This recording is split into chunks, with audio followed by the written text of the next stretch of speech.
William the Conqueror, 1027 to 1087. In the year 1066, Duke William of Normandy, with only a few thousand troops behind him, crossed the English Channel in an attempt to become ruler of England. His bold attempt succeeded.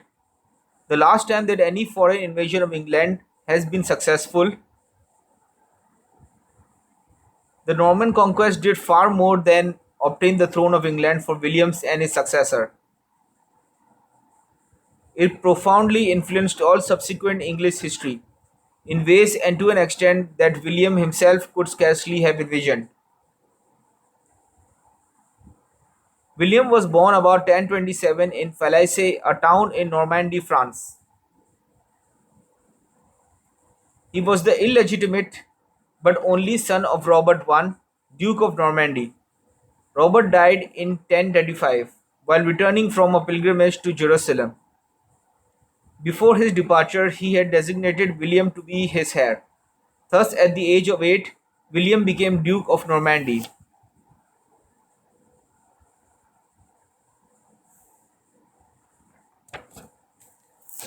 Far from assuring him of a comfortable position of wealth and power, the succession put William in a precarious position.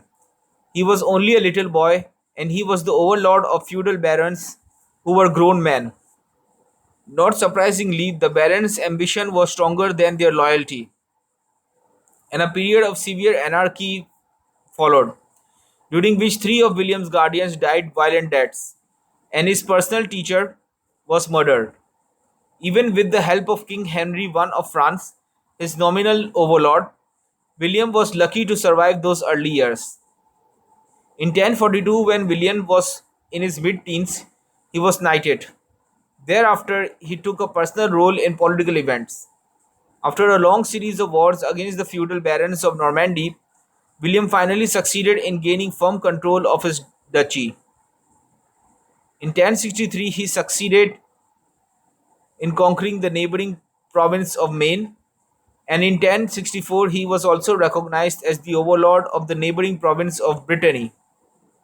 From 1042 to 1066, the King of England was Edward the Confessor.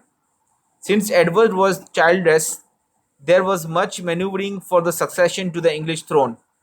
From the standpoint of consanguinity, William's claim to succeed Edward was rather weak. Edward's mother was a sister of William's grandfather. However, in 1051, Edward, perhaps influenced by William's manifest ability, promised William the succession. In 1064, Harold Godwin, the most powerful of the English lords, and a close associate and brother-in-law of Edward the Confessor, fell into William's hands. William treated Harold well, but detained him until Harold swore a solemn oath to support William's claim to the English throne. Many people would not consider a promise extorted in this fashion to be either legally or morally binding, and certainly Harold did not. When Edward died in 1066, Harold Godwin claimed the throne of England for himself, and the Witan, a council of English lords which often took part in deciding the succession, chose him to be the new king. William, ambitious to extend his realm and angered at Harold's breach of his oath, decided to invade England in order to impose his claim by force of arms. William assembled a fleet and an army on the French coast, and in early August of 1066 he was ready to set sail. However, the expedition was delayed for several weeks by unrelenting north winds. Meanwhile, Harold Hardrade, the king of Norway, launched a separate invasion of England from across the North Sea. Harold Godwin had been keeping his army in the south of England, prepared to oppose William's invasion. Now he had to march his army to the north to meet the Norwegian attack. On September 25, at the Battle of Stamford Bridge, the Norwegian king was killed and his forces routed.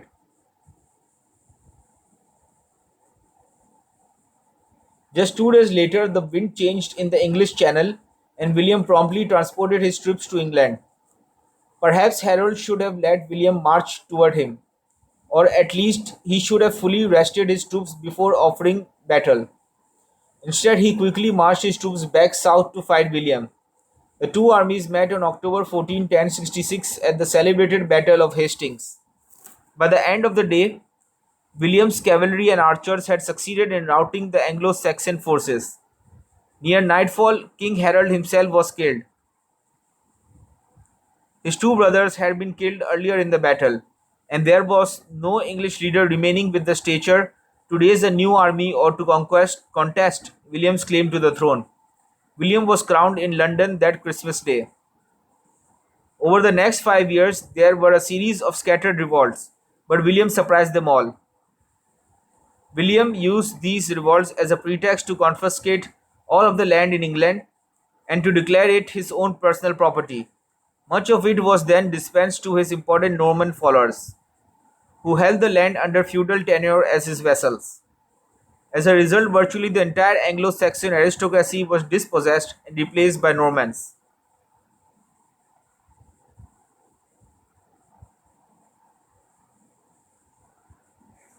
William always contended that he was the rightful king of England, and during his lifetime, most English institutions were retained. As William was interested in obtaining information concerning his new holdings, he ordered that a detailed census of the population and property of England be taken. The results were recorded in the enormous Domesday Book, which has been an invaluable source of historical information. William was married and had four sons and five daughters. He died in 1087 in the city of Rouen in northern France. Every monarch of England since then has been his direct descendant.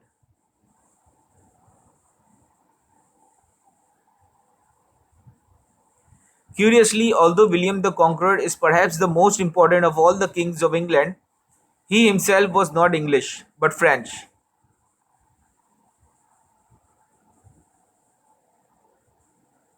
He was born and died in France,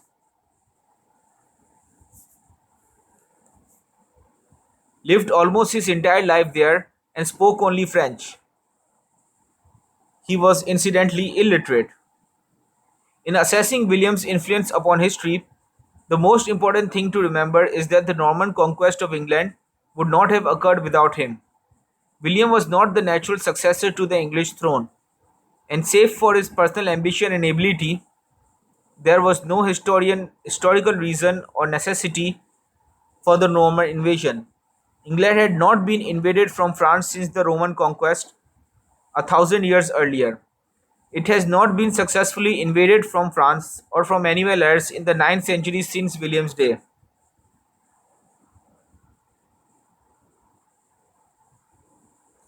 The question then is just how great was the effect of the Norman conquest? The Norman invaders were relatively small in number, but they had a great influence upon English history. In the 5 or 6 centuries before the Norman conquest, England had been invaded repeatedly by Anglo Saxon and Scandinavian peoples, and her culture was basically Teutonic. The Normans were themselves of Viking descent, but the language and culture were French.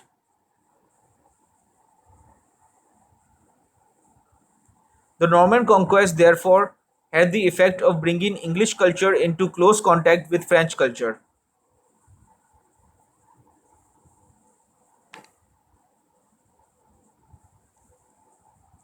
Today, that may seem a natural thing. However, in the centuries before William the Conqueror, most of England's cultural contacts had been with Northern Europe.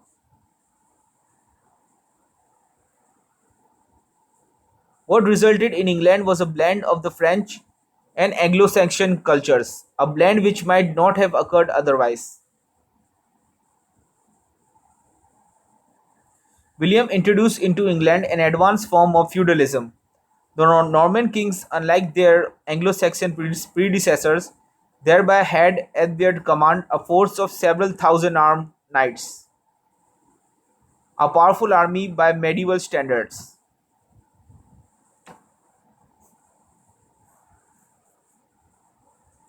The Normans were skilled administrators, and the English government became one of the most powerful and effective governments in Europe.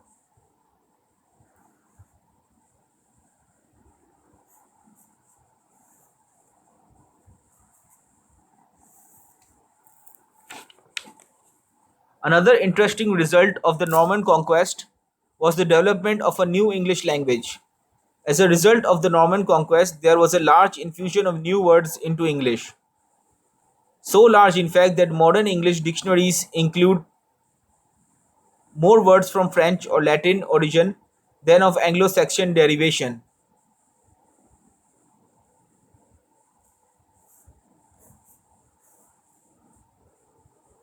Furthermore, during the 3 or 4 centuries immediately following the Norman conquest, English grammar changed very rapidly, largely in the direction of greater simplicity. Had it not been for the Norman conquest, present day English might be only slightly different from Low German and Dutch.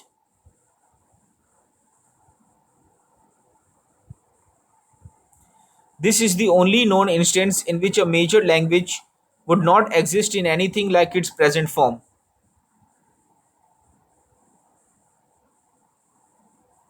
were it not for the career of a single individual. It is worth noting that English is today quite plainly the foremost language in the world.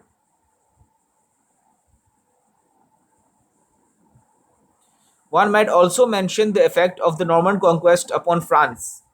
For roughly 4 centuries thereafter, there was a long series of wars between the English kings, who, because of their Norman origin, held substantial land in France, and the French kings. These wars are directly traceable to the Norman conquest. Prior to 1066, there had been no wars between England and France. In many ways, England is substantially different from all the continental European countries, both by her acquisition of a great empire and by her democratic institutions. England has had a profound influence upon the rest of the world, completely out of proportion to her own size. To what extent are these aspects of British political history a consequence of William's activities? Historians are not agreed on just why modern democracy developed originally in England, rather than, say, in Germany, but English culture and institutions were a blend of the Anglo Saxon and Norman, and this blend resulted from the Norman conquest.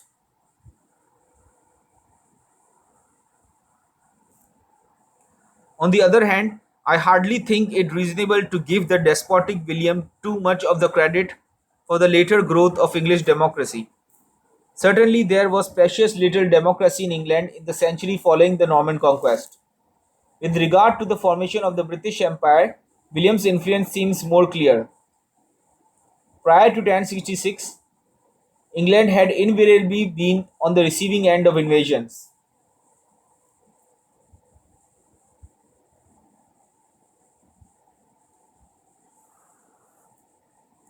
After 1066, the roles were reversed. Thanks to the strong central government which William established and which his successors maintained, and to the military resources which this government commanded, England was never invaded again.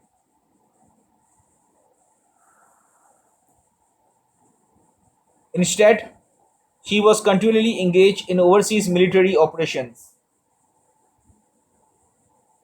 It was therefore natural that when the power of Europe expanded overseas, England eventually acquired more colonies than any other European state.